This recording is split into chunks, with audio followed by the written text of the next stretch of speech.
ಒಂದು ವಿಕೆಟ್ ಬಿದ್ದಿತ್ತು. ಭಾರತ ಪಂದ್ಯದಲ್ಲಿ ಮೇಲುಗೈ ಸಾಧಿಸಬಹುದು ಎಂದು ಎಲ್ಲರೂ ಅಂದುಕೊಂಡಿದ್ದರು. ಆದರೆ ಅದರ ನಂತರ ನಡೆದದ್ದು ನಿಜಕ್ಕೂ ನಂಬಲಾಗದದ್ದು. ಜೋಸ್ ಬಟ್ಲರ್ ಮತ್ತು ಹ್ಯಾರಿ ಬ್ರೂಕ್ ಭಾರತೀಯ ಬೌಲರ್ಗಳ ಮೇಲೆ ರನ್ಗಳ ಸುನಾಮಿಯನ್ನೇ ಹರಿಸಿದರು. 257 ರನ್ಗಳ ಬೃಹತ್ ಸ್ಕೋರ್, ಭಾರತದ ಹೋರಾಟ ಮತ್ತು ಕೊನೆಗೆ 56 ರನ್ಗಳ ಭಾರೀ ಸೋಲು. ಹಾಗಾದರೆ ಈ ಪಂದ್ಯದಲ್ಲಿ ಭಾರತ ಎಲ್ಲಿ ಎಡವಿತು? ಯಾವ ತಪ್ಪುಗಳು ತಂಡಕ್ಕೆ ದುಬಾರಿಯಾದವು? ಈ ಪಂದ್ಯದಲ್ಲಿ ಸಂಪೂರ್ಣ ವಿಶ್ಲೇಷಣೆಯನ್ನು ಈಗಲೇ ಆರಂಭಿಸೋಣ. ಸ್ನೇಹಿತರೆ ನಮಸ್ಕಾರ, ನಮ್ಮ ಚಾನೆಲ್ಗೆ ನಿಮಗೆ ಹೃತ್ಪೂರ್ವಕ ಸ್ವಾಗತ. ಭಾರತ ಮತ್ತು ಇಂಗ್ಲೆಂಡ್ ನಡುವಿನ 5ನೇ ಹಾಗೂ ಅಂತಿಮ T20 ಪಂದ್ಯದಲ್ಲಿ ಇಂಗ್ಲೆಂಡ್ ಸಂಪೂರ್ಣ ಪ್ರಾಬಲ್ಯ ಸಾಧಿಸಿ 56 ರನ್ಗಳ ಭರ್ಜರಿ ಜಯದೊಂದಿಗೆ ಸರಣಿಯನ್ನು ತನ್ನದಾಗಿಸಿಕೊಂಡಿದೆ. ಇಂಗ್ಲೆಂಡ್ 257ಕ್ಕೆ 320 ಓವರ್ಗಳಾದರೆ ಭಾರತ ಕೇವಲ 201ಕ್ಕೆ 8 ವಿಕೆಟನ್ನು ಕಳೆದುಕೊಂಡಿತು.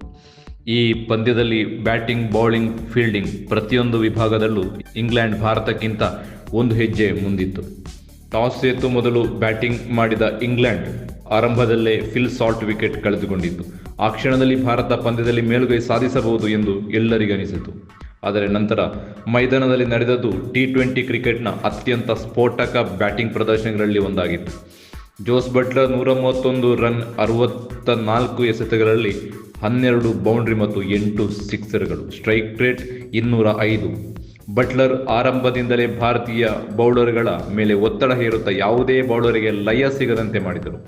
ಹ್ಯಾರಿ ಬ್ರೂಕ್ 95 ರನ್, 45 ಎಸೆತ, 4 ಬೌಂಡರಿ, 8 ಸಿಕ್ಸರ್, ಸ್ಟ್ರೈಕ್ ರೇಟ್ 211ಕ್ಕಿಂತಲೂ ಹೆಚ್ಚು. ಬ್ರೂಕ್ ಕೊನೆಯವರೆಗೂ ಅಜೇಯರಾಗಿ ಉಳಿದು ಡೆತ್ ಓವರ್ಗಳಲ್ಲಿ ಭಾರತ ಮೇಲೆ ಸಂಪೂರ್ಣ ಪ್ರಾಬಲ್ಯ ಸಾಧಿಸಿದರು. ಇಬ್ಬರೂ ಸೇರಿ 2ನೇ ವಿಕೆಟಿಗೆ 233 ರನ್ಗಳ ದಾಖಲೆಯ ಜೊತೆಯಾಟ ನಿರ್ಮಿಸಿದರು. ಕೊನೆಯ 5 ಓವರ್ಗಳಲ್ಲಿ ಇಂಗ್ಲೆಂಡ್ ರನ್ಗಳ ವೇಗವನ್ನು ಮತ್ತಷ್ಟು ಹೆಚ್ಚಿಸಿ ಭಾರತವನ್ನು ಸಂಪೂರ್ಣ ಒತ್ತಡಕ್ಕೆ ತಳ್ಳಿತು. ಈ ಪಂದ್ಯದ ಭಾರತೀಯ ಬೌಲರ್ಗಳಿಗೆ ಅತ್ಯಂತ ಕಠಿಣ ದಿನವಾಗಿತ್ತು. ಹರ್ಷದೀಪ್ ಸಿಂಗ್ 4 ಓವರಲ್ಲಿ 33 ರನ್ ಕೊಟ್ಟರೆ, ಪ್ರಸಿದ್ಧ ಕೃಷ್ಣ 4 ಓವರಲ್ಲಿ 38 ರನ್ ಮತ್ತು 1 ವಿಕೆಟನ್ನು ಪಡೆದರು. ಪ್ರಿನ್ಸ್ ಯಾದವ್ 4 ಓವರಿಗೆ 60 ರನ್ ಕೊಟ್ಟರೆ, ಅಕ್ಷರ್ ಪಟೇಲ್ 4 ಓವರಲ್ಲಿ 63 ರನ್ ಬಿಟ್ಟುಕೊಟ್ರು. ಶ್ರೇಯಾನ್ಸ್ ಹೆಗ್ಡೆ 3 ಓವರಲ್ಲಿ 39 ರನ್, ಶಿವಮ್ ಡುಬೆ 1 ಓವರಲ್ಲಿ 22 ರನ್ ಮತ್ತು 2 ವಿಕೆಟನ್ನು ಪಡ್ಕೊಂಡ್ರು. ಭಾರತದ ಬೌಲಿಂಗ್ನಲ್ಲಿ ಯೋಜನೆಯ ಕೊರತೆ ಸ್ಪಷ್ಟವಾಗಿ ಕಂಡುಬಂತು. ಯಾರ್ಕರ್ಗಳು ಸರಿಯಾಗಿ ಬೀಳಲಿಲ್ಲ, ಶಾರ್ಟ್ ಬಾಲ್ಗಳು ಸುಲಭವಾಗಿ ಬೌಂಡರಿ ದಾಟಿದವು ಮತ್ತು ಡೆತ್ ಓವರ್ಗಳಲ್ಲಿ ರನ್ಗಳ ಹರಿವು ನಿಲ್ಲಿಸಲಿಲ್ಲ. 258 ರನ್ಗಳ ಗುರಿಯತ್ತ ಬೆನ್ನತ್ತಿದ ಭಾರತ ಉತ್ತಮ ಆರಂಭ ಪಡೆದಿತ್ತು. ಸಂಜು ಸ್ಯಾಮ್ಸನ್ 27-14 ಬಾಲಲ್ಲಿ ಆಕ್ರಮಣಕಾರಿ ಆರಂಭ ನೀಡಿದರು. ಇಶಾನ್ ಕಿಶನ್ 56-35 ಬಾಲಲ್ಲಿ 7 ಬೌಂಡ್ರಿ ಮತ್ತು 2 ಸಿಕ್ಸರ್ ಒತ್ತಡದ ನಡುವೆಯೂ ಆತ್ಮವಿಶ್ವಾಸದಿಂದ ಬ್ಯಾಟಿಂಗ್ ಮಾಡಿದರು.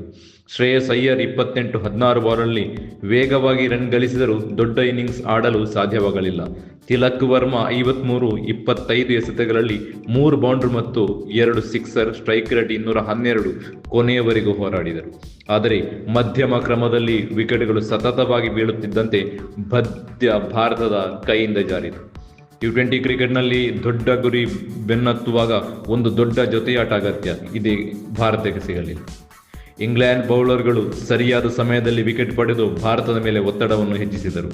Shyam Curran 3 wicket, Adil Rashid 2 wicket, Liam Dawson 1 wicket, Jofra Archer 1 wicket, Josh Tongue 1 wicket. ಇದರ ಜೊತೆಗೆ ಅವರ ಫೀಲ್ಡಿಂಗ್ ಕೂಡ ಅತ್ಯುತ್ತಮವಾಗಿತ್ತು. ಬಟ್ಲರ್ ಮತ್ತು ಬ್ರೂಕ್ 233 ರನ್ಗಳ ದಾಖಲೆಯ ಜೊತೆಯಾಟ ನಿರ್ಮಿಸಿದರು. ಇಂಗ್ಲೆಂಡ್ 20 ಓವರ್ಗಳಲ್ಲಿ 257 ರನ್ ಗಳಿಸಿ ತನ್ನ ಅತ್ಯುತ್ತಮ T20 ಬ್ಯಾಟಿಂಗ್ ಪ್ರದರ್ಶನಗಳಲ್ಲಿ ಒಂದನ್ನು ದಾಖಲಿಸಿದರು. ಭಾರತ ಬೌಲರ್ಗಳು ಡೆತ್ ಓವರ್ಗಳಲ್ಲಿ ಭಾರಿ ರನ್ ಬಿಟ್ಟುಕೊಟ್ಟರು. ಫೀಲ್ಡಿಂಗ್ ಎಫಿಷಿಯನ್ಸಿ ಇಂಗ್ಲೆಂಡ್ 85.2% ಆದರೆ ಭಾರತ 72.2%. ಈ ಅಂಕಿ ಅಂಶಗಳ 2 ತಂಡಗಳ ನಡುವಿನ ವ್ಯತ್ಯಾಸವನ್ನು ಸ್ಪಷ್ಟವಾಗಿ ತೋರಿಸುತ್ತದೆ. ಈ ಪಂದ್ಯದಲ್ಲಿ ಭಾರತದ ಸೋಲಿಗೆ ಹಲವು ಕಾರಣಗಳಿವೆ. ಡೆತ್ ಓವರ್ಗಳಲ್ಲಿ ಕಳಪೆ ಬೌಲಿಂಗ್, ಕ್ಯಾಚ್ ಮತ್ತು ಫೀಲ್ಡಿಂಗ್ನಲ್ಲಿ ತಪ್ಪುಗಳು, ದೊಡ್ಡ ಜೊತೆಯಾಟ ನಿರ್ಮಿಸಿದ ವಿಫಲವಾದ ಬ್ಯಾಟಿಂಗ್, ಒತ್ತಡದ ಸಮಯದಲ್ಲಿ ಪಂದ್ಯವನ್ನು ನಿಯಂತ್ರಿಸಲು ಸಾಧ್ಯವಾಗದಿರುವುದು. ಇನ್ನೊಂದೆಡೆ ಇಂಗ್ಲೆಂಡ್ ಪ್ರತಿಯೊಂದು ವಿಭಾಗದಲ್ಲೂ ಶಿಸ್ತುಬದ್ಧ ಮತ್ತು ಆಕ್ರಮಣಕಾರಿ ಕ್ರಿಕೆಟ್ ಆಡಿತು. T20 ಸರಣಿ ಈಗ ಮುಕ್ತಾಯವಾಗಿದೆ. ಈಗ ಎಲ್ಲರ ಗಮನ ಏಕದಿನ ಸರಣಿಯತ್ತ. T20ಯಲ್ಲಿ ತಪ್ಪುಗಳನ್ನು ಸರಿಪಡಿಸಿ ಭಾರತ ಬಲವಾಗಿ ಮರಳುತ್ತದೆಯೇ ಅಥವಾ ಇಂಗ್ಲೆಂಡ್ ತನ್ನ ಗೆಲುವಿನ ಲಯವನ್ನು ಮುಂದುವರಿಸುತ್ತಿದೆಯೇ ಕಾದು ನೋಡಬೇಕು. ಹಾಗಾದರೆ ಸ್ನೇಹಿತರೆ, ಇಂಗ್ಲೆಂಡ್ 257ಕ್ಕೆ 3 ವಿಕೆಟ್ ಮತ್ತು ಭಾರತ 201ಕ್ಕೆ 8 ವಿಕೆಟ್ ಕಳೆದುಕೊಂಡು 56 ರನ್ಗಳ ಭರ್ಜರಿ ಗೆಲುವಿನೊಂದಿಗೆ ಇಂಗ್ಲೆಂಡ್ ಸರಣಿಯನ್ನು ತನ್ನದಾಗಿಸಿಕೊಂಡಿದೆ. ಜೋಸ್ ಬಟ್ಲರ್ ಅದ್ಭುತ ಶತಕ, ಹ್ಯಾರಿ ಬ್ರೂಕ್ನ ಸ್ಫೋಟಕ ಬ್ಯಾಟಿಂಗ್ ಮತ್ತು ಭಾರತದ ಪರ ಇಶಾನ್ ಕಿಶನ್ ಮತ್ತು ತಿಲಕ್ ವರ್ಮರ ಹೋರಾಟ ಈ ಪಂದ್ಯದ ಸ್ಮರಣೀಯವಾಗಿಸಿತು. ಈಗ ನಿಮ್ಮ ಅಭಿಪ್ರಾಯವೇನು? ಭಾರತದ ಈ ಸೋಲಿಗೆ ಪ್ರಮುಖ ಕಾರಣ ಯಾವುದು? ಬೌಲಿಂಗ್, ಫೀಲ್ಡಿಂಗ್, ತಂಡದ ಆಯ್ಕೆ ಅಥವಾ ಬ್ಯಾಟಿಂಗ್? ನಿಮ್ಮ ಅಭಿಪ್ರಾಯವನ್ನು ಕಮೆಂಟ್ನಲ್ಲಿ ತಪ್ಪದೆ ತಿಳಿಸಿ. ವಿಡಿಯೋ ಇಷ್ಟವಾದರೆ ಲೈಕ್ ಮಾಡಿ, ನಿಮ್ಮ ಸ್ನೇಹಿತರೊಂದಿಗೆ ಹಂಚಿಕೊಳ್ಳಿ ಮತ್ತು ನಮ್ಮ ಚಾನೆಲ್ಗೆ ಸಬ್ಸ್ಕ್ರೈಬ್ ಮಾಡಿ. ನಿಮ್ಮ ಬೆಂಬಲವೇ ನಮಗೆ ಮತ್ತಷ್ಟು ಉತ್ತಮ ಕ್ರಿಕೆಟ್ ವಿಶ್ಲೇಷಣೆಯನ್ನು ತರುವ ಶಕ್ತಿ. ಧನ್ಯವಾದಗಳು. ಮುಂದಿನ ವಿಡಿಯೋದಲ್ಲಿ ಮತ್ತೆ ಭೇಟಿಯಾಗೋಣ.